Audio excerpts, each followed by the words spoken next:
Subscribe કરો અમારી news ચેનલને અને બેલ આઇકોન ક્લિક કરવાનું ભૂલતા નહીં. વેલેંજા ખાતે આવેલ હરિદર્શન સોસાયટી વિભાગ ઈ ખાતે ગણપતિ પંડાલમાં સત્યનારાયણની કથાનું આયોજન કરવામાં આવ્યું.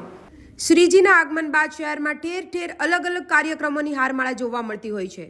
એવામાં શેખપુર ગામ ખાતે આવેલ હરિદર્શન સોસાયટીમાં વિભાગ ઈના રહીશો દ્વારા ગણપતિ મંડપમાં શ્રી સત્યનારાયણ કથાનું આયોજન કરવામાં આવ્યું હતું. તેમાં મોટી સંખ્યામાં સોસાયટીના રહીશો કથામાં ઉપસ્થિત રહ્યા હતા.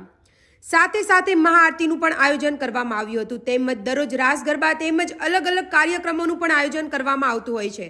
ત્યારે હરિદર્શન સોસાયટી વિભાગ ઈમાં રાજપીઠમાં તેમજ ઈ વિભાગના મિત્રો દ્વારા દર વર્ષની જેમ આ વર્ષે પણ ગણપતિ મહોત્સવનું આયોજન કરવામાં આવ્યું હતું. તેમજ આવનારા સમયમાં નવરાત્રી તેમજ સ્નેહ મિલનના કાર્યક્રમ યોજવામાં આવશે તેવું જણાવવામાં આવ્યું હતું.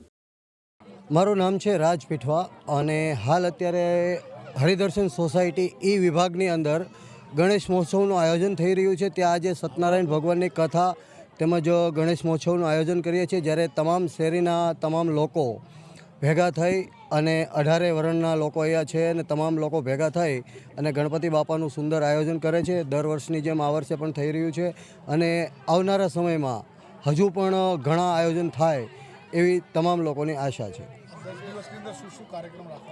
10 દિવસની અંદર દરરોજ રાત્રે ગરબા, ભજન, સત્સંગ તેમજ સત્યનારાયણ ભગવાનની કથા તેમજ અલગ અલગ લોકોને જે કાંઈ ગમતા હોય નાટક રૂપાંતરના પ્રોગ્રામો પણ કરવામાં આવે છે. ગણપતિના દિવસે બસ એટલો જ તે ધાર્મિક મેસેજ આપવા માંગે છીએ કે લોકો ધર્મ પ્રત્યે જોડાય અને જે હમણાં જ આપણે બની છે આ હિંસા બની છે, હિંસાના કારણોસર કાંઈ આવી હિંસા ન બને અને ધાર્મિક કાર્યમાં લોકો જોડાય. જમના ન્યૂઝ સુરત.